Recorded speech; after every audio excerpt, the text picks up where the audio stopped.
Good morning. আজকে আমরা hydrogen sulphide পড়ব। আজকের হাইড্রোজেন সালফাইডটা পুরোটাই পড়ে নেব, সেই প্ল্যানিংই করেছি। হাইড্রোজেন সালফাইড, যার সংকেত H2S। আগে দেখে নেওয়া যাক কী করে H2S প্রস্তুত করতে হয়। পরীক্ষাগারে H2S প্রস্তুত করার নীতি কী, এটা নীতি বলতে পারো। H2S প্রস্তুত করার নীতি হচ্ছে ফেরাস সালফাইড যার সংকেত APS এবং লঘু সালফিউরিক অ্যাসিড যার সংকেত H2SO4।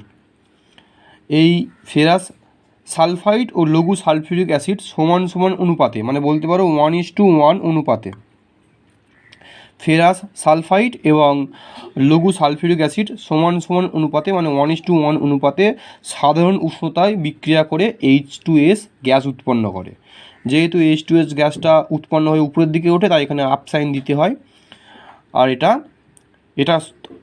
ফেরাস সালফাইডের সংকেত, এটা আমার H2SO4 মানে সালফিউরিক অ্যাসিড, লঘু সালফিউরিক অ্যাসিড নেওয়া হয়েছে, মানে জল আছে এর মধ্যে, এবং এর ফলে FeSO4 এবং H2S অর্থাৎ হাইড্রোজেন সালফাইড গ্যাস উৎপন্ন হচ্ছে।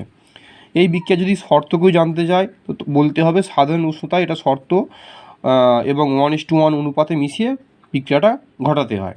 এটা এই বিক্রিয়াটার শর্ত। এবার গ্যাস তো উৎপন্ন হয়ে গেল।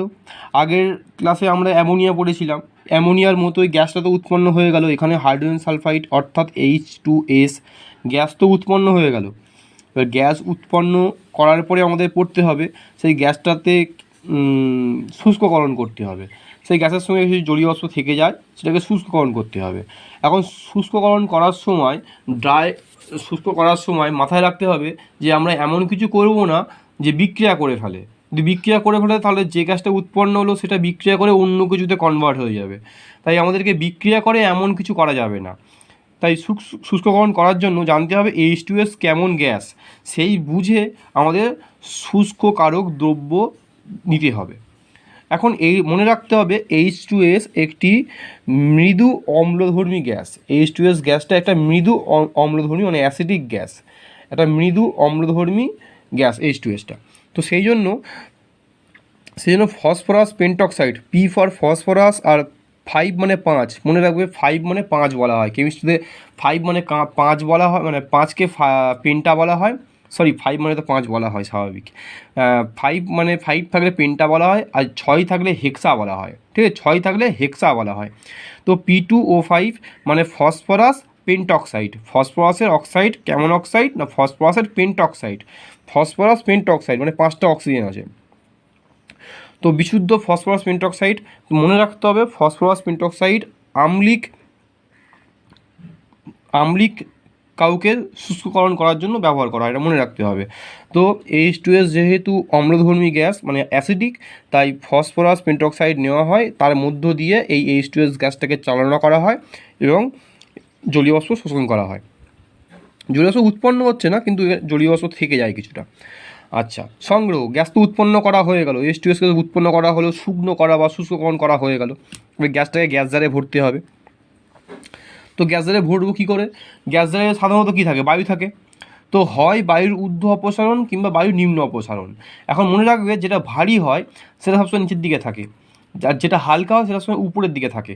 তাহলে জানতে হবে যে H2S গ্যাসটা বাতাসের থেকে ভারী না বাতাসের থেকে হালকা। যদি বাতাসের থেকে হালকা হয় তাহলে বাতাসের উপরে থাকবে, যেহেতু হালকা যে বেশি সে উপরের দিকে উঠে যায়।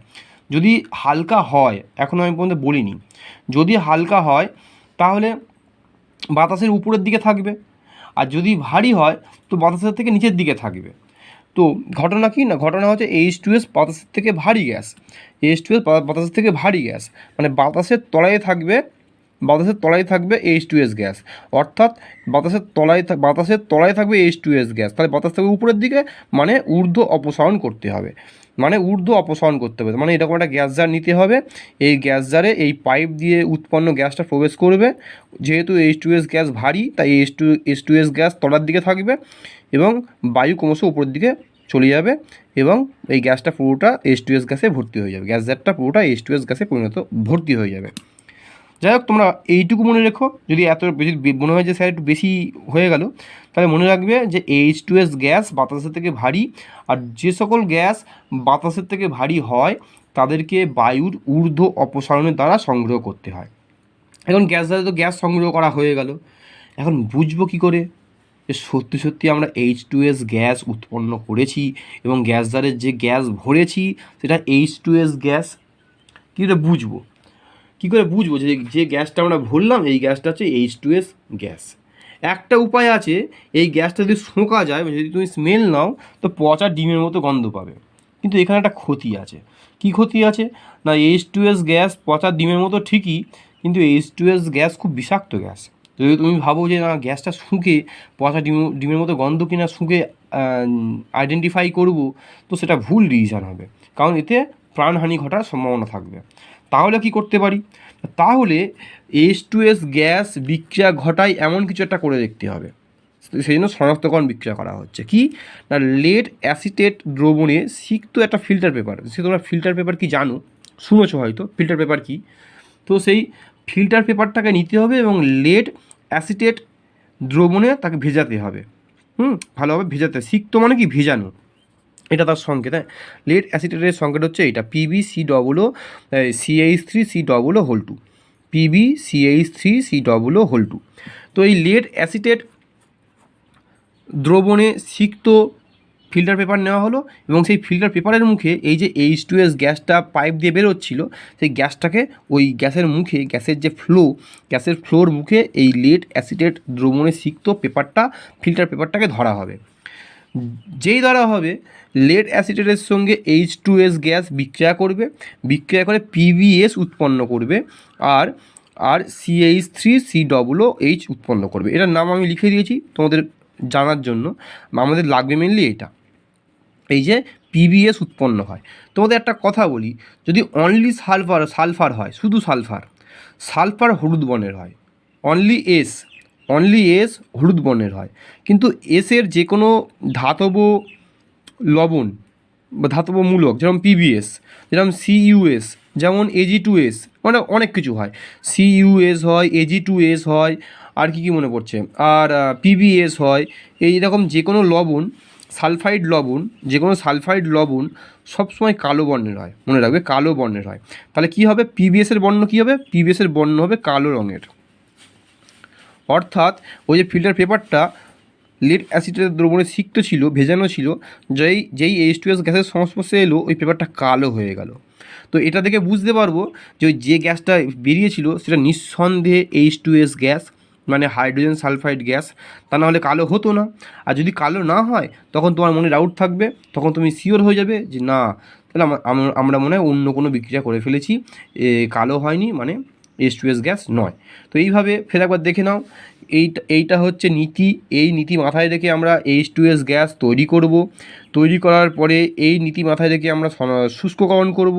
তারপরে এই নীতি মাথায় রেখে মানে এই পদ্ধতিতে আমরা সংগ্রহ করার পরে আমরা কনফার্ম হতে হবে। কনফার্ম করার জন্য আমরা এই বিক্রিয়া বা এই ঘটনাটা ঘটাবো। তাহলে 1, 2, 3, 4 স্টেপ। আর এই আছে বিক্রিয়া আমাদের মনে রাখতে হবে। যে কোনো নীতি লিখলে নীতি সবসময় বিক্রিয়া সহ লিখবে। পরীক্ষার নীতি কীভাবে পরীক্ষা করতে হয়, বিক্রিয়া সহ লিখবে। পরীক্ষার শর্ত অবশ্যই এটা আন্ডারলাইন করবে, এটা পরীক্ষার শর্ত, আর 1:1 এটাও শর্ত। চলে আসো, তাহলে তৈরি করা আমাদের হয়ে গেল। তাহলে আমাদের অ্যাসিডটা তৈরি করা হয়ে গেল, সরি অ্যাসিড নয়, গ্যাসটা তৈরি করা হয়ে গেল। H2S গ্যাস আমরা তৈরি করে ফেললাম। এবারে এই H2S গ্যাস তৈরি করে তো ফেললাম। এবারে জানতে হবে যে এটা এই ধর্মগুলি কী আছে। এর বেশ কিছু ধর্মগুলি আমরা দেখব। তো আগে তো দেখবো বেসিক ধর্ম। এর বেসিক ধর্ম কী না, এটা একটা মৃদু, মানে অল্প, এটা মৃদু অম্লধর্মী অর্থাৎ অ্যাসিডিক একটা গ্যাস। হাইড্রোজেন সালফাইড একটা মৃদু অম্লধর্মী অ্যাসিডিক একটা গ্যাস। এটা আগে ফার্স্ট মাথায় রাখতে হবে। মনে রাখবে, একটা কথা মনে রাখবে, এরকম ইন্টারেস্টিং একটা পয়েন্ট পড়াচ্ছি। মনে রাখবে যে অম্ল মানে অ্যাসিড সবসময় ক্ষারের সঙ্গে বিক্রিয়া করে লবণ ও জল উৎপন্ন করে। এই কথাটা মনে রাখবে, আমি আবার একবার রিপিট করছি। অম্ল মানে অ্যাসিড ক্ষারের সঙ্গে বিক্রিয়া করে সবসময় লবণ ও জল উৎপন্ন করে। কিন্তু H2S দু রকমের লবণ উৎপন্ন করে। একটা হচ্ছে বাইসালফেট লবণ এটাকে বলা হয় আম্লিক লবণ। আর একটা হচ্ছে বাইসালফাইড লবণ একটা, এটা হচ্ছে আম্লিক লবণ। আর একটা হচ্ছে সালফাইড লবণ, এটা হচ্ছে শমিত লবণ। এবার এই বিক্রিয়াটা আমি তোমাদের এক্সপ্লেন করে বোঝাবো যে বাইসালফেট লবণ আর এই শমিত লবণ কোনটা এবং এটা কেন হয়, দুখানা লবণ কেন উৎপন্ন করে সেটাও তোমাদের বোঝাচ্ছি। মেনলি দুটো হাইড্রোজেন থাকে সেই জন্যই হয়, তো দেখো এটা বুঝো। আগে দেখো বিক্রিয়াটা এই লেখা আছে NaOH plus H2S equal to NaHS H2O। আমি পুরোটাই বুঝিয়ে দিচ্ছি, একটু টাইম দাও, বুঝিয়ে দিচ্ছি। আচ্ছা, NaOH কি? NaOH একটা ক্ষার, এর নাম সোডিয়াম হাইড্রক্সাইড। এর নাম কি? Sodium hydroxide. H2S কি? অম্লধর্মী, মানে অ্যাসিডিক, অম্লধর্মী, এর নাম কি? Hydrogen sulphide. মনে রাখবে সবসময় ক্ষার, আমি লিখে লিখে দিই তোমাদের সুবিধা হবে, এটা খুব ভালো বুঝতে পারবে আশা করছি। ক্ষার ও অ্যাসিডের বিক্রিয়া কী উৎপন্ন হয়, এখানটা লিখলে ভালো হতো। আচ্ছা, আমি একটু সাইডে লিখছি বোঝানোর জন্য। আগে এইটা বেসিকটা আগে লিখে নাও, ক্ষার ও, এটা সবসময় মাথায় রাখবে। অ্যাসিড ক্ষারের বিক্রিয়াতে এটা মূল মন্ত্র। অ্যাসিড ও ক্ষারের বিক্রিয়ায় সবসময় লবণ ও জল উৎপন্ন হবে। এখন জল মানে কি? H2O। H2O মানে কি? একটা H আয়ন আর একটা হচ্ছে OH আয়ন। H মানে কি? একটা H2O জল, জল মানে কি? একটা H আয়ন, একটা OH আয়ন। এবার দেখো আমি এক্সাম্পল নিচ্ছি, যে এক্সাম্পলটা আমার লাল কালিতে টোকা আছে আমি সেটা আবার নিচ্ছি, নিয়ে তোমাদের বোঝাচ্ছি। NaOH, তোমরা এই বিক্রিয়াটা মুখস্থ কোনোদিন করবে না, এই বিক্রিয়াটা মুখস্থ অটোমেটিক থাকবে এবং যুক্তিসঙ্গত মুখস্থ থাকবে, যুক্তি দিয়ে মনে থাকবে, মুখস্থ জোর করে করতে লাগবে না। কেমন? দেখো না, NaOH আর H2S। দেখো এখানে দেখো আমাদের জল তৈরি করতে হবে আর লবণ তৈরি করতে হবে। আমরা নিজেরাই তৈরি করে নেবো, আমরা নিজেরাই বুঝে নেবো যে বিক্রিয়াটা কীভাবে হবে। তো জল মানে কি? HOH, তার মানে এখানে H2 থেকে একটা H পার্টিসিপেট করবে আর OH থেকে OHটা পার্টিসিপেট করবে। তাহলে কেমন দাঁড়াচ্ছে? এখান থেকে একটা H পার্টিসিপেট করবে, এখান থেকে একটা OH পার্টিসিপেট করবে, করে জল উৎপন্ন করবে। তাহলে কী দাঁড়ালো? আগে জলটা উৎপন্ন করে দিই। তাহলে এখান থেকে একটা H চলে গেল, তাহলে এখানে একটা H-এর ভ্যাকান্সি হলো। আর এখান থেকে একটা OH চলে গেল, তাহলে এখানে একটা OH-এর ভ্যাকান্সি হলো। তাহলে N-এর এই জায়গাটা ফাঁকা হয়ে গেল আর H-এর এইখান থেকে একটা H ফাঁকা হয়ে গেল। তোমার নিশ্চয়ই বন্ধন বোঝো। তাহলে কী হবে? এই ফাঁকা জায়গাটা আর এই ফাঁকা জায়গাটা জুড়ে যাবে, জুড়ে গিয়ে সেই গ্যাপটা পূরণ করে দেবে। তাহলে কী উৎপন্ন হবে? NaHS। কী উৎপন্ন হবে? NaHS। নিশ্চয়ই তোমরা বুঝতে পেরেছো এটা কীভাবে উৎপন্ন হচ্ছে। না, এখান থেকে OH চলে যাচ্ছে, এখান থেকে একটা H চলে যাচ্ছে, তাহলে এখানে একটা ভ্যাকান্সি হচ্ছে, এখানে একটা ভ্যাকান্সি হচ্ছে। তো ভ্যাকান্সি তো কাউকে দিয়ে পূরণ করতে হবে। তো এই বাকি HS আর H-এর জায়গাটা এইখানটায় বসে যাচ্ছে, বসে গিয়ে সেই ভ্যাকান্সিটা পূরণ করে দিচ্ছে, মানে এদের মধ্যে একটা বন্ধন সৃষ্টি হচ্ছে। তাহলে NaHS উৎপন্ন হচ্ছে। এখন এটার নাম কি? এটার নাম হচ্ছে, দুরকম নাম হয়। এটার নাম সোডিয়াম বাইসালফেট। এটার নাম সোডিয়াম বাইসালফেট। আবার এটাকে সোডিয়াম বাইসালফাইড, আমি একটু ভুল বলছি, সোডিয়াম বাইসালফাইড এটার নাম। এটার নাম আবার সোডিয়াম হাইড্রোজেন সালফাইডও বলতে পারো, কিন্তু এটা খুব কম বলা হয়, কিন্তু বললে ভুল না। এটার নাম কি? Sodium hydrogen sulphide. সোডিয়াম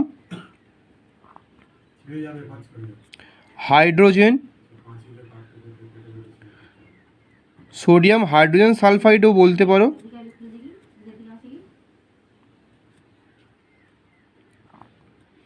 আবার বলতে পারো সোডিয়াম বাইসালফাইড। আমি একটু উচ্চারণ ভুল করছি, সরি। আবার কি বলতে পারো? সোডিয়াম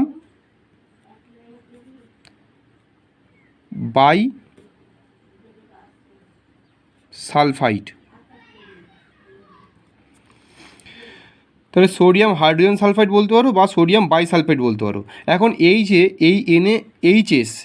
NaHS, এটা হচ্ছে আম্লিক লবণ।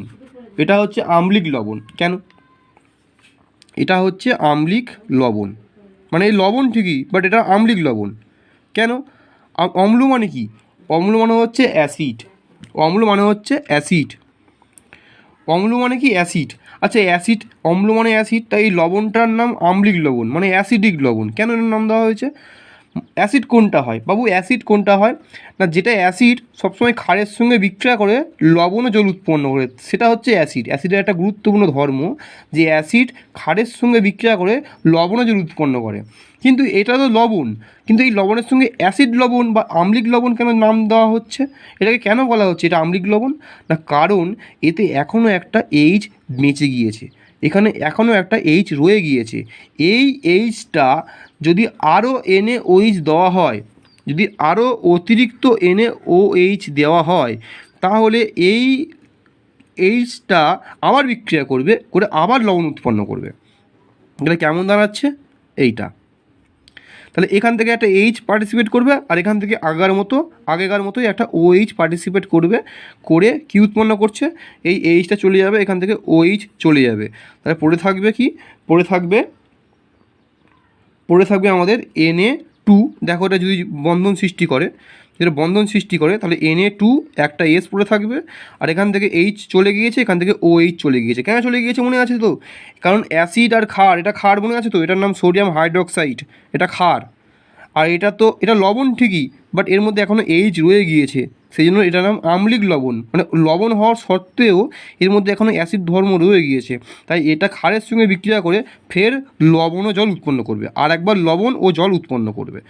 তাহলে এইটা হচ্ছে, এটাও লবণ, এটা জল, এটাও লবণ, এটা জল, কিন্তু এই লবণটার মধ্যে আম্লিক ধর্ম রয়ে গিয়েছে, এই যে এইচ রয়ে গিয়েছে, কিন্তু এর মধ্যে তো আর কোনো এইচ নেই, তার মানে এটা কমপ্লিট লবণ। ওই জন্য এটার নাম বলা হয় সমিত লবণ, এরকম নাম রাখা হয়েছে। আমি তো বোঝানোর জন্য বলছি কমপ্লিট লবণ, কিন্তু কথাটা কমপ্লিট না, কথাটা হচ্ছে সমিত লবণ।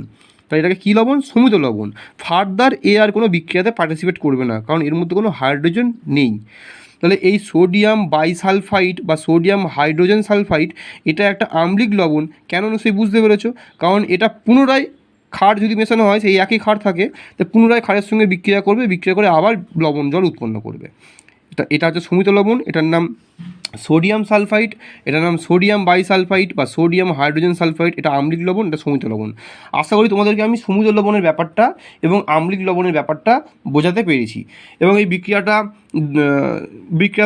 পরীক্ষায় পড়তে পারে। পরীক্ষা কীভাবে এটা প্রশ্ন আসবে? পরীক্ষা কখনো সোজা প্রশ্ন আসে না। সোজা মানে কি? ডিরেক্ট প্রশ্ন আসে না, প্রশ্নটা ঘুরিয়ে আসবে। এই প্রশ্ন যদি পরীক্ষায় আসে, এইভাবে আসবে: অতিরিক্ত সোডিয়াম হাইড্রোক্সাইডের উপর H2S গ্যাস চালনা করা হলো, কী ঘটে? আমি কোশ্চেনটা লিখছি না, আরেকবার বলছি যে অতিরিক্ত NaOH, অতিরিক্ত সোডিয়াম হাইড্রোক্সাইডের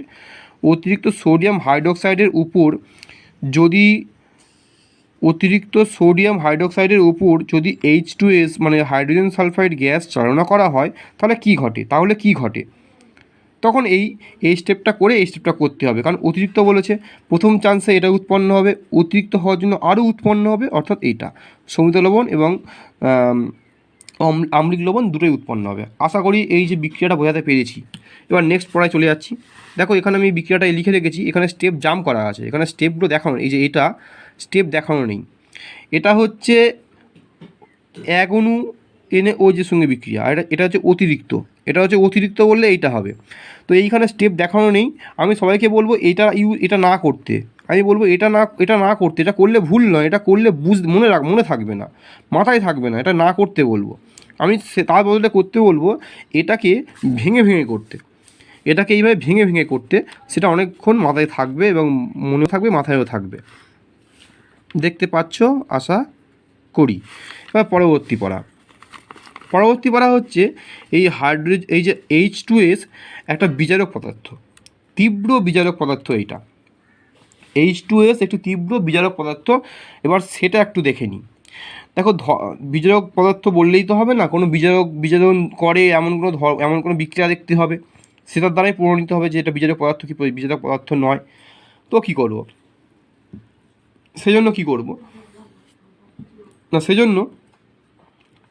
এই যে বিক্রিয়াটা লেখা আছে, লঘু H2S ওপর অ্যাসিড মিশ্রিত কমলা বন, একটু মনে রাখতে হবে এটা, ঠিক আছে বাবা?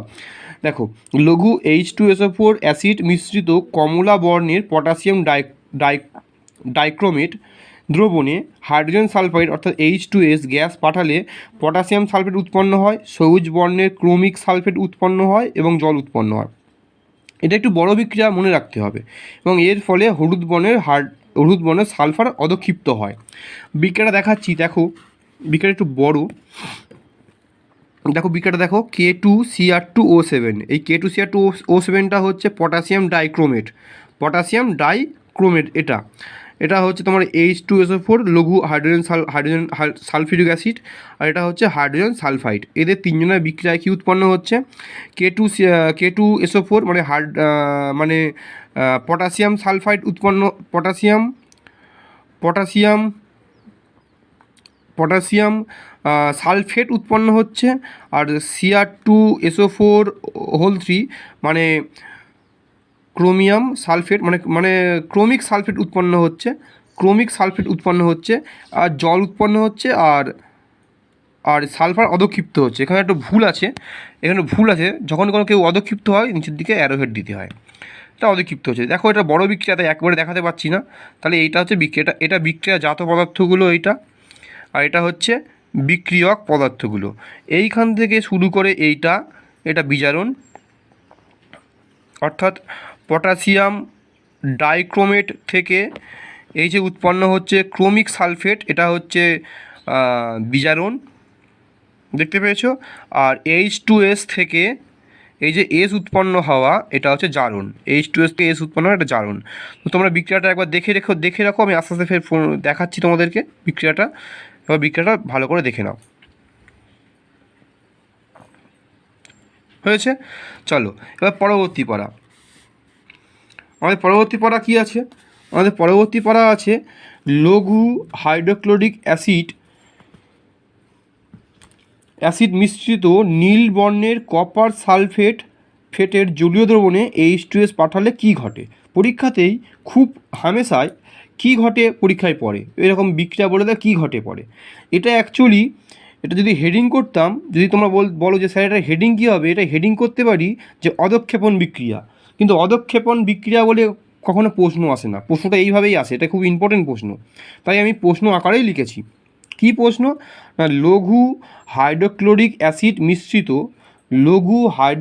অ্যাসিড মিশ্রিত নীল রঙের কপার সালফেট, তাই কপার সালফেটের বর্ণ কেমন, নীল রঙের হয়, তার জলীয় দ্রবণে H2S গ্যাস পাঠালে কী হবে না, CuS উৎপন্ন হবে। আমি তোমাদেরকে বলেছিলাম যে এসের বর্ণ হলুদ হয়, কিন্তু CuS, PbS, Ag2S মানে যে কোনো সালফাইড এটাকে বলা হয় কপার সালফাইড। তো যে কোনো সালফাইড কী হয়, যে কোনো সালফাইডই কালো বর্ণের হয়, যে কোনো সালফাইড কী বর্ণের হয়, যে কোনো সালফাইড কালো বর্ণের হয়। সরি, কপার সালফেটটা কিউপ্রিক সালফেট হয়, আমি এটা সন্দেহ করছিলাম একটু, তাই দেখে নিলাম। কিউপ্রিক সালফাইড সরি,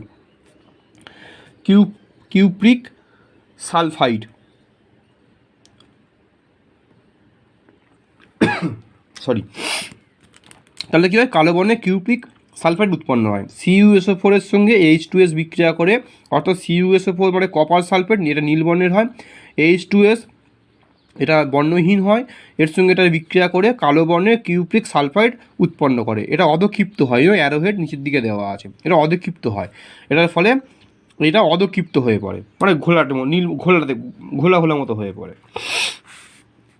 এরকম বিক্রিয়া আরও আছে, যেরকম এটার নাম কী হবে, এটার নাম নাইট্রেট।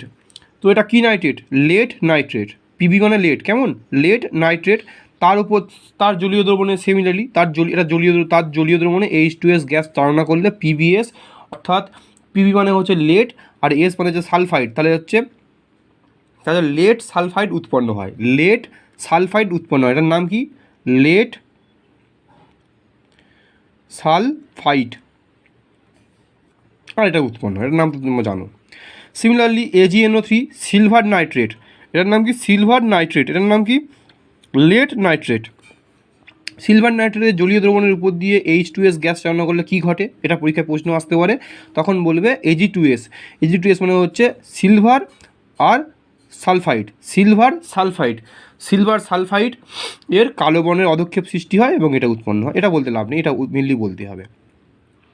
মেনলি যেটার চেঞ্জ ঘটে, কালার চেঞ্জ, স্মেল চেঞ্জ, এইগুলো অদক্ষেপ, কোনো গ্যাস উৎপন্ন হওয়া, এইগুলোকে মেনলি প্রোনাউন্স করতে হয় ভালো করে, এর জোর দিতে হয়। তো এটার সঙ্গে এটার বিক্রিয়ায় এটা উৎপন্ন হয়, এটাও উৎপন্ন হয়, কিন্তু এগুলোকে বলে না যে এটা সিগনিফিক্যান্ট নয়, সিগনিফিক্যান্ট হচ্ছে এইটা।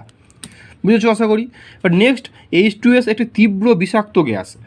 H2S একটা তীব্র বিষাক্ত গ্যাস। তো এই গ্যাস যদি বাতাসের যে আয়তন, মনে করো তুমি যে ঘরে আছো, সেই ঘরের যে টোটাল আয়তন, সেই আয়তনের যদি 0.1%-এর বেশি H2S গ্যাস বাতাসে মিশে থাকে, মানে তুমি যেখানেই আছো সেই আয়তনের যদি 0.1%-এর বেশি হাইড্রোজেন সালফাইড গ্যাস ওই বাতাসে মিশে থাকে, তাহলে ওই বাতাসটা কিন্তু ক্ষতিকারক, মানুষ অজ্ঞান হয়ে যাবে এবং এরপরে ক্ষতি হতে পারে।